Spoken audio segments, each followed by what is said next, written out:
bem-vindos ao debate. Analisamos hoje uma questão que incomoda um pouco, né? E que emerge do nosso material de referência, como o cristianismo, com toda essa sua vasta história de caridade, parece consistentemente falhar em promover e às vezes até ativamente bloquear mudanças sociais que sejam profundas, estruturais mesmo. Exato. E o ponto central que a gente vai explorar aqui é justamente este. Será que a própria natureza do cristianismo, sabe? As suas doutrinas, a sua trajetória histórica, será que isso inerentemente o limita? Será que isso impede o cristianismo de ir além daquela ajuda individual e de fato catalisar transformações mais sistêmicas na sociedade? Olha, minha leitura é que sim. Eu vou argumentar que o foco intrínseco na salvação da alma individual, sabe? Aquela prática de caridade que muitas vezes é só paliativa. E, se a gente olhar para a história, uma tendência bem clara à manutenção do poder institucional. Bom, tudo isso acaba dificultando, até impedindo, um engajamento genuíno, eficaz, na mudança das estruturas que geram a injustiça social. Já eu vejo a situação com um pouco mais de nuances, talvez. Eu vou propor uma distinção que me parece fundamental entre os princípios de compaixão e justiça do cristianismo, de um lado, e as ações concretas das suas instituições ao longo do tempo, do outro. Quer dizer, embora as falhas e contradições sejam, inegáveis, eu defendo que o potencial para lutar por justiça social estrutural não está de forma alguma excluído pela essência da fé cristã. Certo. Então, me permita começar delineando a minha perspectiva que se apoia num padrão histórico que me parece bastante evidente. A prática dominante no cristianismo foca muito na caridade pessoal. A gente tem aquele exemplo clássico de Mateus 25:35, né? Tive fome e me destes de comer. É um gesto nobre, claro, sem dúvida, mas que ataca o sintoma imediato, a fome de hoje, sem necessariamente questionar as estruturas que vão perpetuar a fome amanhã. E aquela frase de Marcos 14:7, os pobres sempre estarão convosco, como é que ela foi frequentemente interpretada? Muitas vezes como uma espécie de aceitação resignada, quase uma naturalização da pobreza. Isso cria o que a gente poderia chamar de uma moralidade de emergência permanente, sabe? Onde o sofrimento alheio se torna, de certa forma, o palco necessário para a exibição da virtude religiosa.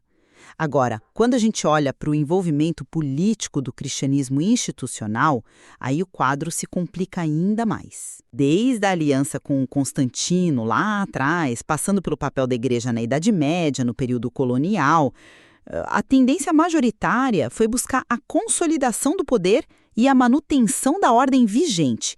Raramente houve um desafio radical às estruturas de opressão.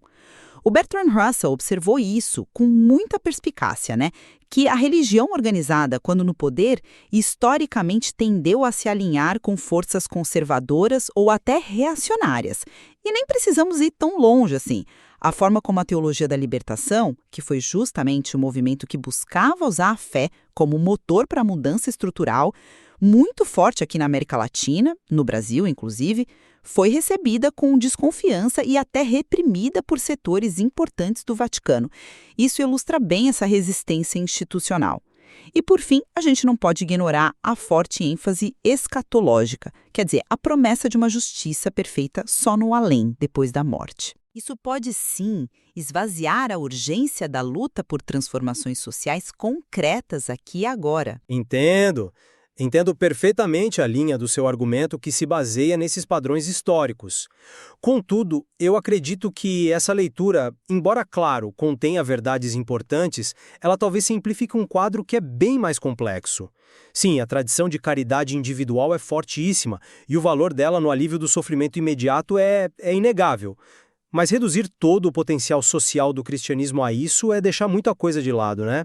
A gente tem exemplos históricos contundentes, que inclusive foram mencionados naquela conversa entre o Peterson e o Harris, de cristãos que estavam na linha de frente de lutas por mudanças sociais radicais.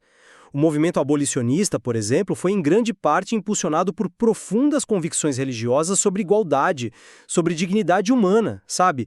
Todos criados à imagem de Deus. É fundamental, na minha visão, distinguir os ensinamentos centrais de amor ao próximo, de justiça, de defesa dos vulneráveis, da dignidade intrínseca de cada pessoa, das ações concretas de instituições e indivíduos ao longo da história. Porque instituições humanas, sejam elas religiosas ou seculares, são suscetíveis à corrupção pelo poder, ao dogmatismo cego, a interpretações, tacanhas. A crítica que você faz, me parece, muitas vezes confunde essas falhas institucionais, esse dogmatismo que o Harris e o Peterson corretamente apontam como problemático, com a própria essência da fé. E essa essência também contém uma tradição profética vigorosa, sabe? De denúncia corajosa da injustiça, de desafio aos poderes estabelecidos.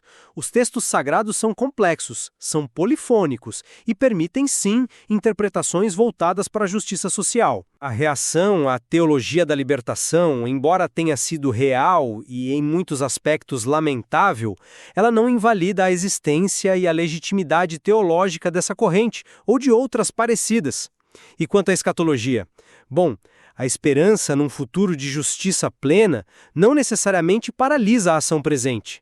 Para muitos, essa esperança é justamente o combustível que alimenta a luta árdua por um mundo melhor agora, como um sinal, uma antecipação desse reino de Deus. Eu reconheço a distinção que você propõe entre princípios e práticas, mas a recorrência desse padrão histórico me parece forte demais para ser só uma série de falhas desconectadas, sabe? Vamos então ao nosso primeiro ponto de tensão: caridade individual versus ação estrutural. Eu reafirmo a minha posição.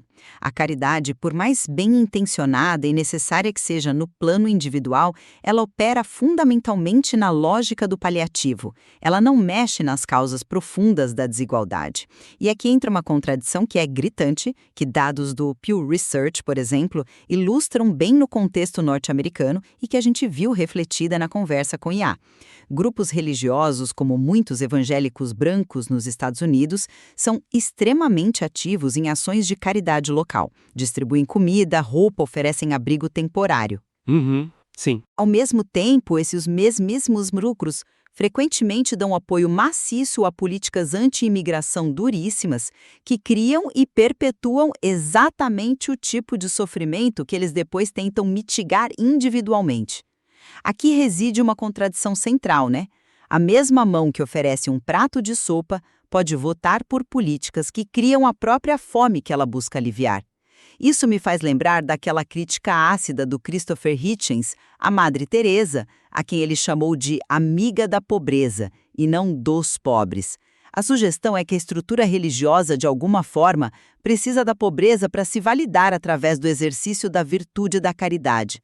O sistema acaba se retroalimentando, sem que a estrutura que gera a miséria seja de fato confrontada. Mas essa forma de colocar a questão, será que não corre o risco de ser um tanto cínica?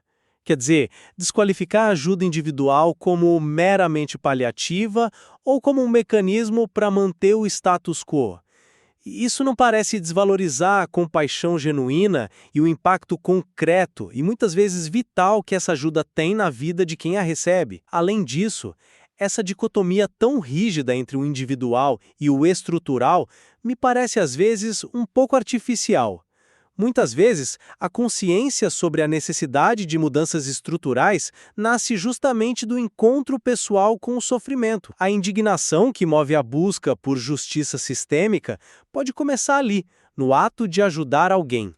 E ações individuais, quando se somam, quando se organizam, podem sim gerar movimentos coletivos, com força para pressionar por mudanças maiores. Não seria mais produtivo pensar que a esfera primária de atuação da fé é talvez a transformação do indivíduo, a tal conversão do coração, como se diz, e que essa transformação pode e idealmente deve transbordar para um compromisso com a ação social e política pela justiça? Não vejo necessariamente como um ou outro, mas talvez como um processo que pode começar no pessoal e se ampliar. A questão é, quando essa ampliação para o político ocorre, o histórico problemático que eu mencionei volta a assombrar. E isso nos leva direto ao segundo ponto crucial: engajamento político. Poder institucional versus justiça social. Olha, os exemplos históricos são difíceis de ignorar. A aliança com o imperador Constantino, lá no século IV, não parece ter tido como objetivo principal libertar os oprimidos do Império Romano, mas sim fornecer uma base ideológica, unificadora para o poder imperial. Na Idade Média, a Igreja frequentemente legitimou hierarquias sociais extremamente rígidas. No período colonial, vamos combinar, o discurso religioso foi muitas vezes usado para justificar a dominação cultural, a exploração econômica aqui na América Latina, na África, na Ásia.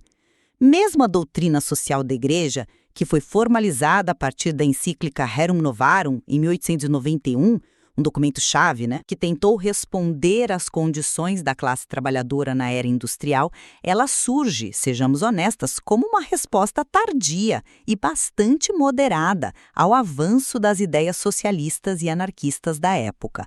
Buscava-se ali conter mudanças radicais, preservar a ordem social, a propriedade privada, muito mais do que propor uma transformação radical em nome da justiça distributiva.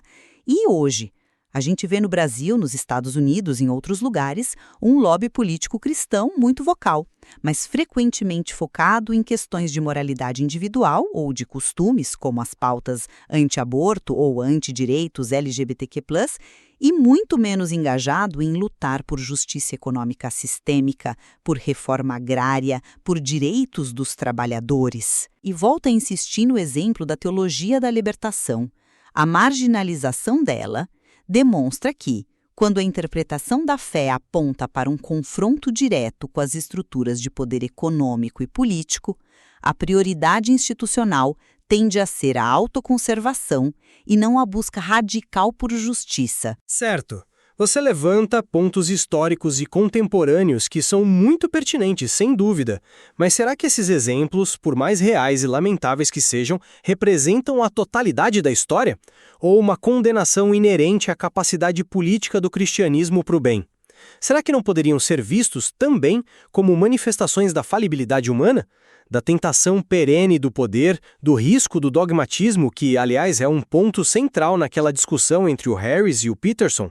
O dogmatismo, essa adesão rígida e inquestionável a um conjunto de crenças, que leva à busca de poder para impor essa visão. Isso não é exclusivo da religião, A gente viu isso claramente nas ideologias seculares totalitárias do século XX, como o Harris e o Peterson também mencionam. As atrocidades cometidas em nome do ateísmo de Estado mostram que a busca cega por poder e a supressão da dissidência podem ocorrer totalmente fora do âmbito religioso. Retomando os exemplos positivos, eu mencionei os abolicionistas, mas poderíamos falar de figuras como Martin Luther King Jr., como Desmond Tutu, aqui no Brasil Dom Helder Câmara, e tantos outros movimentos que beberam diretamente na fonte da fé cristã para lutar por justiça social. A própria existência da doutrina social da Igreja, mesmo que você a critique como tardia ou limitada, ela sinaliza ao menos uma tentativa da instituição de dialogar com as questões sociais do seu tempo. É uma resposta ainda que imperfeita. Não é uma abdicação completa da responsabilidade social, entende? Entendo. Mas essa própria resposta, mesmo quando existe, me parece frequentemente limitada por aquele outro elemento teológico que eu já mencionei, a escatologia e o valor da ação no mundo.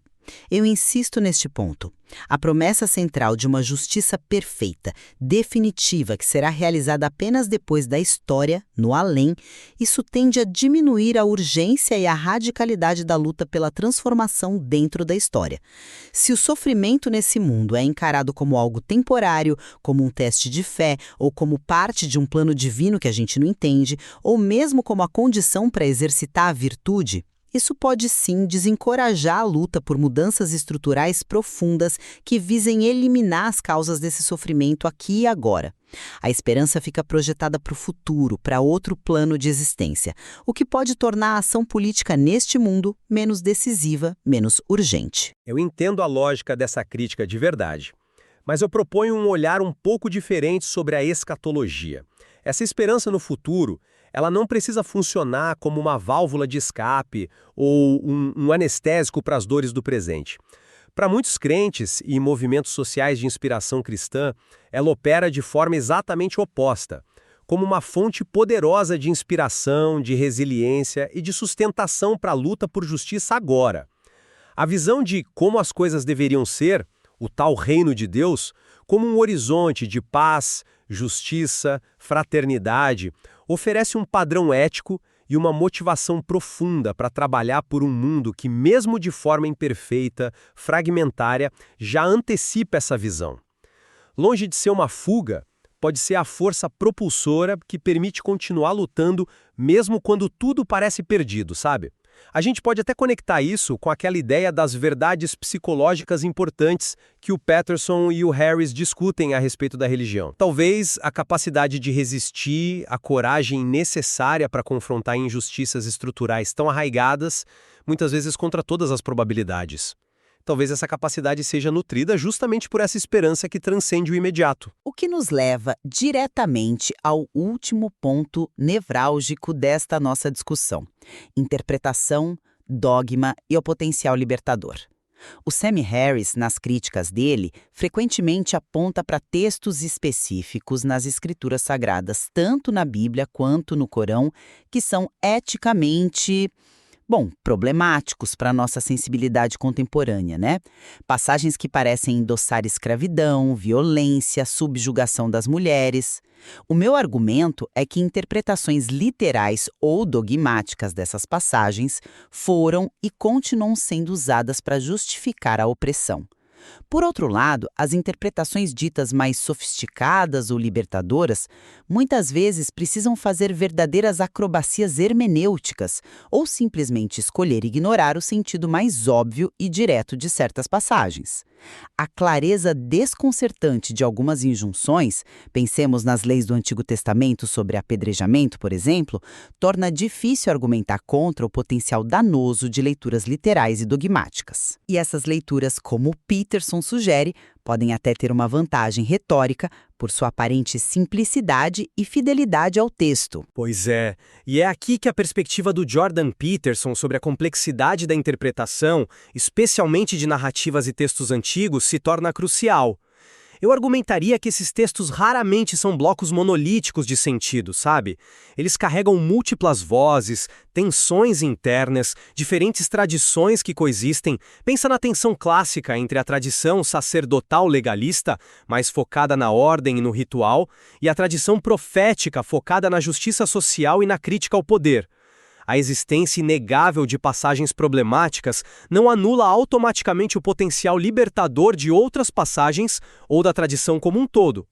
A escolha fundamental reside em quais textos enfatizar, como interpretá-los e quem detém a autoridade para definir essa interpretação correta. É aí que o problema muitas vezes se instala. Nas decisões institucionais que privilegiam certas leituras em detrimento de outras, no dogmatismo que se recusa ao diálogo crítico, à atualização hermenêutica, não necessariamente numa falha intrínseca e insuperável do texto ou da fé em si. A própria história da interpretação, com suas inúmeras disputas e reviravoltas, mostra que o sentido do texto nunca esteve completamente fechado ou fixado, né? Certo. Então, para recapitular a minha posição, o padrão histórico de aliança frequente com o poder estabelecido, combinado com certos elementos teológicos que prevalecem no cristianismo mais difundido, como esse foco na caridade individual, que muitas vezes obscurece a necessidade de justiça estrutural, e uma escatologia que pode diluir a urgência da ação no presente, tudo isso somado à tendência documentada das suas instituições em buscar e preservar seu próprio poder, cria barreiras significativas para que o cristianismo seja um agente realmente eficaz de mudança social estrutural. A ajuda individual existe, é meritória, claro, mas frequentemente coexiste com a manutenção ou até o reforço das próprias estruturas que geram a necessidade dessa ajuda. E, por minha vez, eu resumo meu ponto de vista, reconhecendo as inegáveis falhas históricas, as contradições, essa tensão real entre o assistencialismo e a transformação sistêmica. Eu defendo que o cristianismo carrega, sim, em seus textos fundadores e em suas diversas tradições, recursos teológicos, éticos e espirituais potentes para inspirar e fundamentar a luta por justiça social estrutural. O problema central me parece residir mais na forma como esses recursos foram ou crucialmente não foram mobilizados por instituições e fiéis específicos ao longo da história e na predominância de interpretações dogmáticas e de alianças comprometedoras com o poder do que numa incompatibilidade essencial entre a fé cristã e a busca por um mundo mais justo e igualitário. A complexidade do material que a gente discutiu hoje só reforça que essa tensão é real, é profunda e exige análise contínua. Concordamos, então, que essa relação entre fé cristã e mudança social é tudo menos simples. É marcada por tensões, por contradições e por uma complexidade que desafia respostas fáceis, né? Sem dúvida alguma. A análise do material nos mostra diferentes ângulos dessa interação complexa, e isso só reforça a importância de um exame crítico contínuo sobre como crenças, textos sagrados e práticas religiosas se traduzem ou deixam de se traduzirem em ação concreta na esfera social e política. Com isso, então, deixamos nossos ouvintes com os argumentos e as evidências que foram apresentadas. Fica a tarefa de ponderar sobre essa dinâmica toda. E certamente há muito mais a explorar sobre como diferentes correntes e interpretações dentro do próprio cristianismo lidam com essa questão que é tão crucial.